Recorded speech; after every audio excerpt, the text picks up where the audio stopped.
그날 밤 총각은 두 눈을 의심하였다. 폐가의 어둠 속 아무것도 없어야 할 그곳에서 희디인 소복을 입은 여인이 조용히 앉아 있었다. 머리카락은 얼굴을 반쯤 가린 채 풀어 헤쳐져 있었고 여인은 고개를 들어 총각을 바라보았다. 눈동자가 없었다. 텅 빈 흰자만이 어둠 속에서 빛나고 있었다. 총각의 온몸이 얼어붙었다. 다리가 굳어 한 발짝도 움직일 수 없었다. 여인의 입술이 서서히 열렸고 소리 없는 울음이 그 입 밖으로 흘러나왔다. 때는 조선 후기 경상도 어느 작은 고을의 이야기이다. 그 고을 어귀에는 오래전부터 아무도 살지 않는 폐가 한 채가 있었다. 기와는 반쯤 무너졌고 담장은 잡초에 뒤덮여 있었으며 마당에는 오래된 우물이 하나 달랑 남아 있었다. 마을 사람들은 그 집에 원귀가 산다고 하여 어린아이들조차 근처에 얼씬거리지 않았다. 낮에도 으스스한 기운이 감돌았고 밤이면 때때로 여인의 울음소리가 들려온다는 소문이 돌았다. 마을 어른들은 오래전 그 집에서 억울하게 죽은 처녀가 있었다 하였으나 그 자세한 사연을 아는 이는 이미 없었다. 그 무렵 최시성을 가진 23살 총각이 있었다. 한양에서 과거를 보고 돌아오는 길이었는데 험한 산길을 넘다 보니 해가 기울어 갈 곳이 마땅치 않게 되었다. 발이 부르트고 배는 고팠다. 그가 어렵사리 내려온 곳이 바로 그 고을이었다. 주막에 들어 방을 구하려 하였으나 주막 주인은 방이 없다 하였다.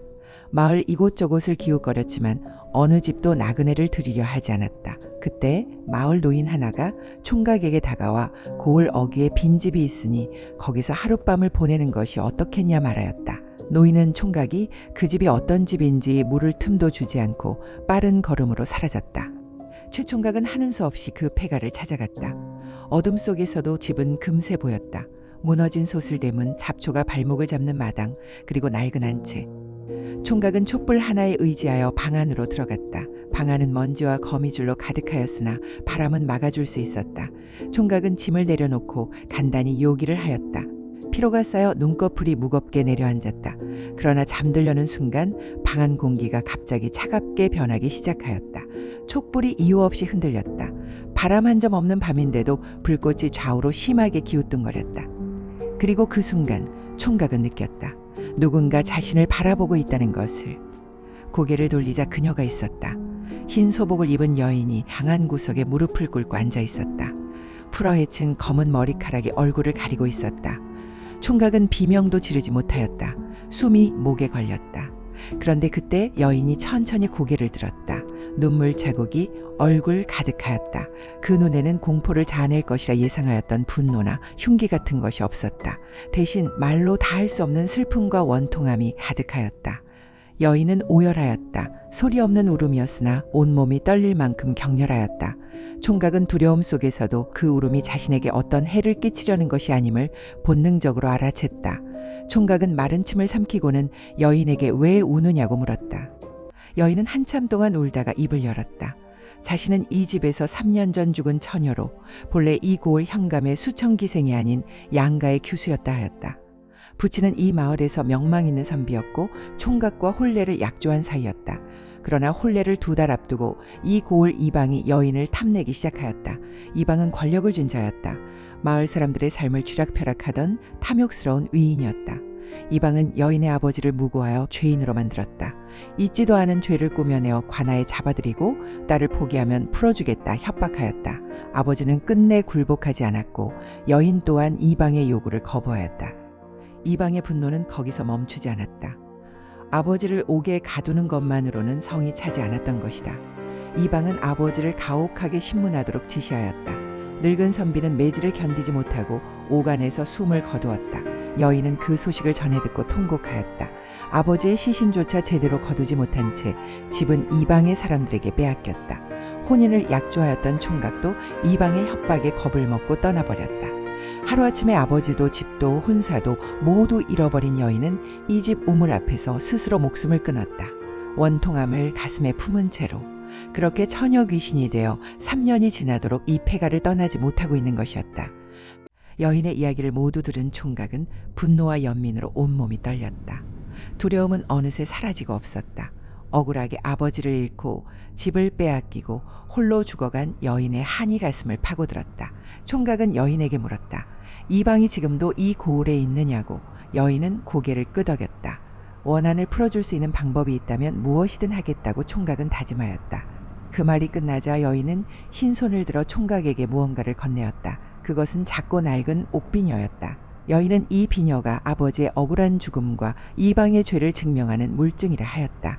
비녀 속에 비단에 씌어진 글 한 장이 숨겨져 있었으니 아버지가 누명을 썼다는 내용과 이방의 협박 내용을 기록한 것이었다. 날이 밝자 총각은 곧바로 움직였다.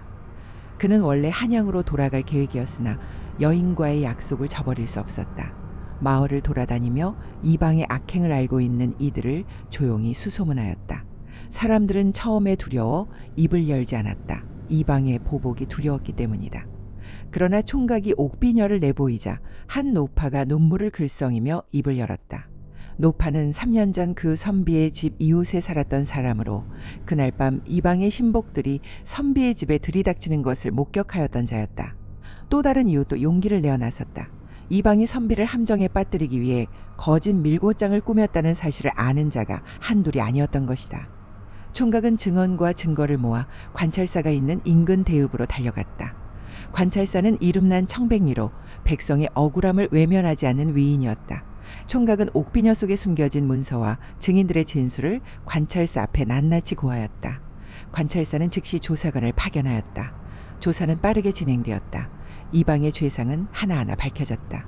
무고와 협박, 직권남용, 고문치사, 재산 탈취, 이방은 체포되어 의금부로 압송되었다.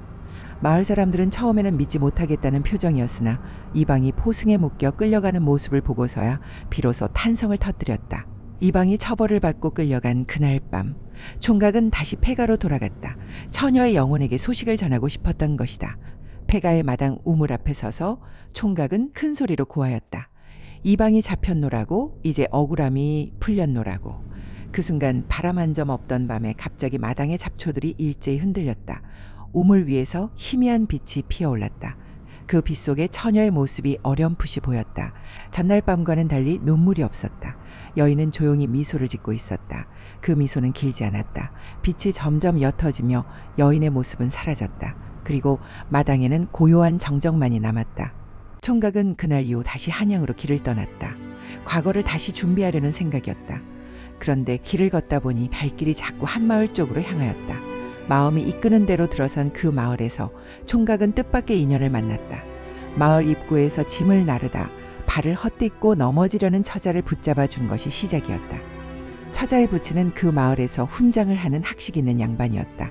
총각의 됨됨이를 눈여겨본 훈장은 총각을 며칠 묵어가도록 청하였다. 짧은 시간이었으나 총각과 처자는 서로 마음이 맞아 스스럼 없이 이야기를 나누었다. 훈장은 총각에게 사위가 되어줄 것을 청하였다. 총각은 혼례를 올리기로 하였다. 그러나 그것이 끝이 아니었다. 혼례를 준비하던 중 총각에게 관찰사로부터 공문이 도착하였다. 이방의 재산 탈취 사건을 처리하면서 이방이 빼앗아 두었던 여러 재물 가운데 죽은 선비의 가산도 일부 확인되었다는 것이었다. 그 집의 억울한 사연을 고발하고 증거를 제출한 총각에게 보상으로 그 재산 일부를 돌려주겠다는 내용이었다. 총각은 그 재물을 받아 처자와 혼례를 올리고 고을 인근에 새 터를 잡았다. 마을 사람들은 총각이 귀신의 원한을 풀어준 덕에 복을 받았다 수군거렸다. 그리고 그 폐가에서는 그날 이후로 다시는 여인의 울음소리가 들리지 않았다. 세월이 흘러 총각은 과거에 급제하여 작은 고을의 현감이 되었다. 부임 첫날 그는 고을을 돌아보다 경계에 오래된 폐가 한 채가 있는 것을 발견하였다. 가슴이 먹먹하였다. 현감이 된 총각은 자신의 사제를 털어 그 처녀의 무덤을 찾아 정식으로 묘를 쓰게 하고 넋을 달래는 제를 지내주었다. 제를 마치고 돌아오는 길 맑은 하늘에서 갑자기 흰 나비 한 마리가 나타나 총각의 어깨에 잠시 앉았다가 사라졌다. 총각은 그 자리에 서서 오래도록 그 나비가 사라진 방향을 바라보았다. 마음속으로 여인에게 잘 가라 인사하였다. 이제 그 처녀는 편히 쉴 수 있게 되었다고. 이 이야기는 오래전 경상도 어느 고을에서 전해 내려오는 야담이다. 억울하게 죽은 자의 한을 외면하지 않은 총각에게 하늘이 복을 내렸다는 이야기. 두려움 앞에서도 옳은 일을 행한 자에게 기이한 인연과 복록이 따른다는 이야기. 처녀 귀신을 만났다고 하면 사람들은 을의 공포를 먼저 떠올리지만 그 귀신이 품은 것은 원한이 아니라 원통함이었다. 들어줄 귀를 가진 사람 하나만 있었어도 진작 세상을 떠날 수 있었을 영혼. 이 야담은 지금도 그 고을 어귀에서 조용히 속삭인다. 억울한 이의 말을 귀 기울여 들어라. 그것이 산자가 해줄 수 있는 가장 큰 덕이라고.